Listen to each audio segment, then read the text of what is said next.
नागपूर दक्षिण पश्चिम मधून देवेंद्र फडणवीस निवडणुकीच्या रिंगणामध्ये आहेत। त्यांच्या विरोधात प्रफुल्ल गुडधे यांचं आव्हान आहे आणि आपणच विजयी होऊ असा दावा देवेंद्र फडणवीस असेल किंवा प्रफुल्ल गुडधे असेल दोघांकडूनही केला जातो।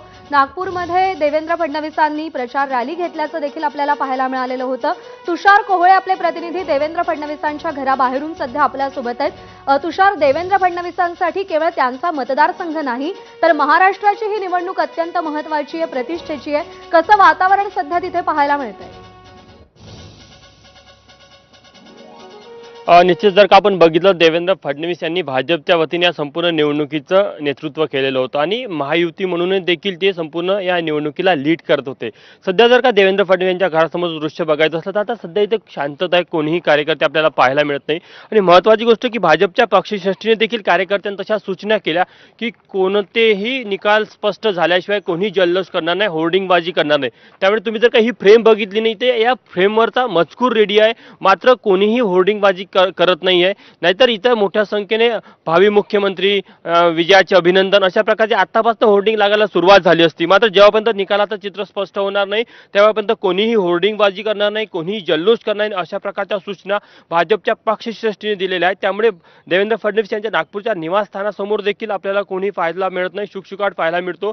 मात्र निश्चितच देवेंद्र फडणवीस यांच्यासाठी दक्षिण पश्चिमची निवडणूक ही अत्यंत महत्त्वाची आहे, कारण की त्यांच्या विजयामध्येच त्यांच्या नेतृत्वाचा विजय असणार आहे। आणि ज्या प्रकारे काँग्रेसकडून देखील दावे केले जातात, प्रफुल्ल गुडधे हे देखील विजयाचा दावा करतात। मात्र ज्या प्रकारचे एक्झिट पोल आले त्यामुळे निश्चितच आज निकालामध्ये काय होणार याचा जरा अंदाज जरी आला असला तरी सर्वांचं लक्ष आजच्या निकालाकडे असेल आणि विशेष करून दक्षिण पश्चिमच्या निकालाकडे असेल, कारण की भाजपच्या नेतृत्वाचा तो मतदारसंघ आहे, भाजपच्या नेतृत्वाचा तो मतदारसंघ आहे, देवेंद्र फडणवीसांचा मतदारसंघ आहे, प्रफुल्ल गुडधेंचं त्यांच्यासमोर आव्हान आहे।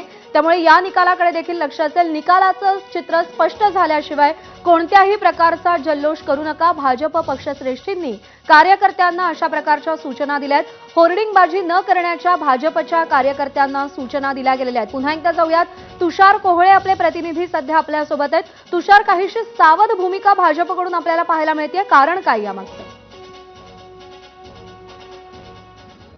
जर का आपण बघितलं एक्झिट पोलमध्ये जरी भाजप आघाडीवर आपल्याला पाहायला मिळत असला तरीही भाजपने जेव्हा बूथ स्तरावरचं जे एक्झिट पोल त्यांचे आकडे घेतले तेव्हा भाजपला देखील 150 पर्यंत साधारण त्यांचे जे लोक म्हणतात की 164 पर्यंत आम्ही जागा जिंकू असं त्यांना विश्वास आहे महायुती म्हणून।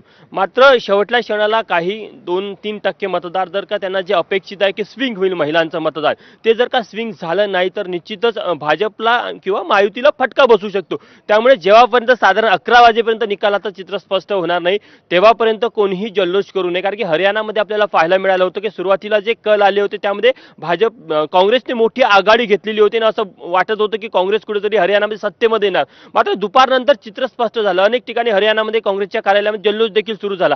ती नामुष्की भाजपवर येऊ नये किंवा ती नामुष्की महायुतीवर येऊ नये, शिवसेना किंवा अजित पवार गटांवर येऊ नये। त्यामुळे भाजपला तर सूचना दिल्या, सोबतच महायुती म्हणूनही इतर घटक पक्षांना देखील तशा प्रकारच्या सूचना आहे की कोणीही निकालाचं चित्र स्पष्ट झाल्याशिवाय जल्लोष करणार नाही, कोणीही भावी मुख्यमंत्र्यांचे होर्डिंग्स लावणार नाही अशा प्रकारच्या सूचना आहेत। त्यामुळे आपल्याला पाहायला मिळते निकालाचं चित्र स्पष्ट होत नाही, जल्लोष करू नका, बॅनरबाजी करू नका अशा सूचना देत भाजपनं काहीशी सावध भूमिका घेतल्याचं दिसतंय।